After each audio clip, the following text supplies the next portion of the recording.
Hello दोस्तों, कैसे हैं आप लोग। आशा कि सब आपके और परिवार में अच्छा ही होगा।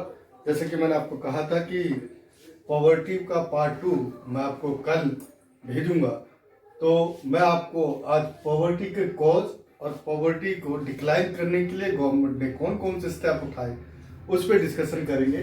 तो कॉज ऑफ पॉवर्टी में सबसे पहला होता है unemployment. Unemployment means those who wanted to work as a physical and mental, but they had no job opportunity. This is called unemployment. यानी जो लोग मानसिक और शारीरिक से स्वस्थ है और चाहते हैं कि हम रोजगार करें, लेकिन उसके पास किसी भी तरह का रोजगार नहीं है, उसे हम बेरोजगार व्यक्ति कहते हैं और ऐसी समय को हम बेरोजगार ही कहते हैं। तो पॉपुलेशन एक्सप्लोजन, आप जानते हैं कि 140 करोड़ की जनसंख्या वाला हमारा देश जब चाइना को भी पीछे छोड़ चुका है। गरीबी का एक बहुत बड़ा कारण है हमारा पॉपुलेशन एक्सप्लोजन होना। सोशल फैक्टर, कुछ हमारे पास सामाजिक कुरीतियां भी हैं या सामाजिक फैक्टर भी हैं कि बेटे बेटियों से बेटर होते हैं, पहला ये भी कारण है। दूसरा कि बच्चे जितने अच्छे ज्यादा होंगे उतनी हमारे यहाँ ताकत आएगी। कुछ ऐसी सोच पुरानी रूढ़िवादी थी जिसे हम धीरे धीरे बदलने में कामयाब हो रहे, लेकिन अब भी सोशल फैक्टर बहुत बड़ी जिम्मेदारी निभाता है पॉपुलेशन को बढ़ाने में। लो एग्रीकल्चर प्रोडक्टिविटी, आप जानते हैं हमारा देश एग्रीकल्चर बेस्ड इकोनॉमी पे डिपेंड करता है, और क्योंकि हमारे यहाँ जो एग्रीकल्चर की प्रोडक्टिविटी है पहले लो थी, लेकिन अब हम धीरे धीरे इसमें सुधार कर रहे हैं। इसके अंदर हम मॉडर्न प्रोसेस यूज करते हैं, मॉडर्न टेक्निक को यूज कर रहे हैं ताकि हम इसको बढ़ा सके। दूसरा प्राइस राइज।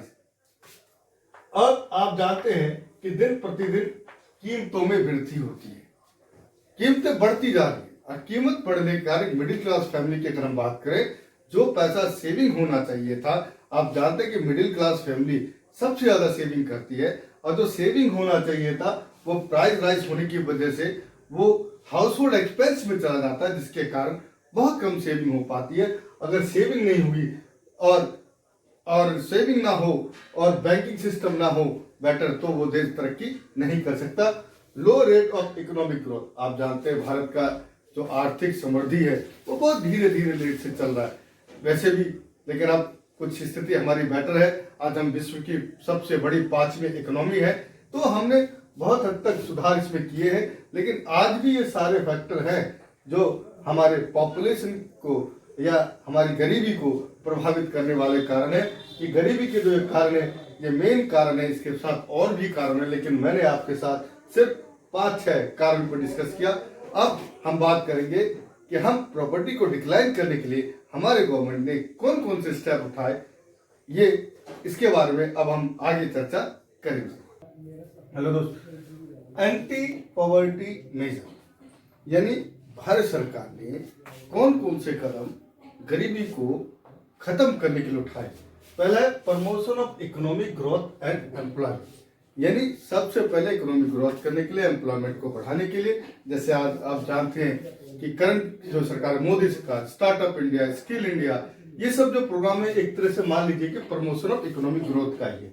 दूसरा टारगेटेड एंटी पॉवर्टी प्रोग्राम, और कुछ ऐसे प्रोग्राम जो टारगेट किए गए कि मुझे इसे रूरल एरिया में लगाना है, इसे डेवलपमेंट एरिया में लगाना है, इसे युवाओं को देना है। ये एक टारगेटेड प्लानिंग के तहत जो की गई, उसमें एक है प्राइम मिनिस्टर रोजगार योजना जो 1998 में एप्लीकेबल हुआ। इसका जो aim to create self employment opportunity of educated unemployment people rural as well as urban, यानी इसका जो मेन बेसिक प्रिंसिपल है वो ये है कि सेल्फ एम्प्लॉयमेंट को डेवलप करना। जो एजुकेटेड अनएम्प्लॉयमेंट, जो पढ़े लिखे बेरोजगार है, चाहे वो ग्रामीण क्षेत्र यानी रूरल एरियाज में हो या शहरी क्षेत्र चाहे वो अर्बन एरिया में हो। तो ये था प्राइम मिनिस्टर रोजगार योजना 1998, जो आपके अकॉर्डिंग एंटी पॉवर्टी मेजरमेंट के तहत लिया गया था। आपका प्रधानमंत्री प्राइम मिनिस्टर रोजगार योजना 1998। नेक्स्ट जो गवर्नमेंट ने स्टेप लिया, आप एक बहुत फेमस एक्ट को जानते हैं जिसे हम मनरेगा के नाम से जानते हैं, यानी जिसका फुल फॉर्म है Mahatma Gandhi national rural employment guarantee act, मनरेगा। ये 2005 में आया। आपने अक्सर लोकसभा में या जिसे हम पार्लियामेंट कहते हैं उसमें सुना होगा कि 2005 में कांग्रेस की गवर्नमेंट थी, तो कांग्रेस कहती है हम इसको लेके आए, हमने इम्प्लीमेंट किया। जो वर्तमान की सरकार कहते हैं आप लेकर बेशक आए, लेकिन इम्प्लीमेंट और इसे अगर सुचारू रूप से चलाया और प्रोग्राम को बड़े अच्छे ढंग से हमने डिस्क्राइब किया और लोगों तक पहुंचाया, तो उसका श्रेय करंट सरकार लेना चाहती है। तो इस पे पक्ष और विपक्ष अपना अपना बहुत महत्वपूर्ण योजना थी, इसलिए हर कोई अपनी अपनी डफली अपना अपना राग अपनी अपनी रोटी सेकते हैं। तो उसमें से एक है Mahatma Gandhi national rural employment guarantee act मनरेगा 2005। इसकी जो मेन मोटिव है वो 100 डेज के लिए वेज अवेलेबल कराना है अनएम्प्लॉयमेंट फैमिलीज को या अनएम्प्लॉयड लोगों को। और 100 डेज में भी जो 1/3 होगी वो महिलाएं होंगी, वो लेडीज होगी। सपोज अगर 100 वर्कर्स उस जगह काम कर रहे हैं तो उसमें 33% यानी 33 से 34 जो होंगी वो महिलाएं होंगी। तो इसकी मनरेगा की बहुत बड़ी खूबी है कि इसमें जहां जेंट्स को भी एम्प्लॉयमेंट से जोड़ा गया तो वहां लेडीजों का भी ख्याल रखा गया कि लेडीज भी एक एम्प्लॉयमेंट सेक्टर से जुड़े और अपने आप को, जैसे आप जानते हैं कि आजकल वुमेन एम्पावरमेंट की बात चली, तो यहाँ भी वुमेन एम्पावरमेंट को बढ़ाने की कोशिश की गई है। और ये था महात्मा गांधी जिसे हम मनरेगा कहते हैं, मनरेगा एक्ट, जो कि 2005 में भारतीय संसद ने इसे पारित किया था। नेक्स्ट है स्वर्ण जयंती ग्राम स्वरोजगार योजना 1999, यानी 1999 में स्वर्ण जयंती ग्राम स्वरोजगार योजना लाई गई। इसका जो एम था, aim to lift the people out of poverty by the providing subsidy and cheap loan, यानी जो हमारा एक गरीब वर्ग है, अनएम्प्लॉयमेंट है, उसको चीप रेट पर, रेट ऑफ इंटरेस्ट पर और सब्सिडी पर लोन प्रोवाइड करा देना, ताकि वो अपने आप को एक सेल्फ एम्प्लॉय के रूप में स्टैब्लिश कर सके।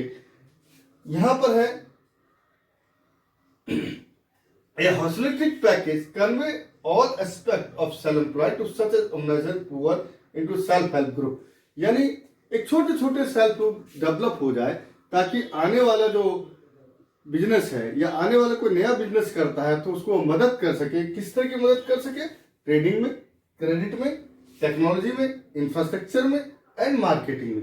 यानी एक सेल्फ ग्रुप ऐसा बन जाए जो नए सेल्फ ग्रुप जो स्टैब्लिश हो उनको वो एक तरह से लीड कर सके।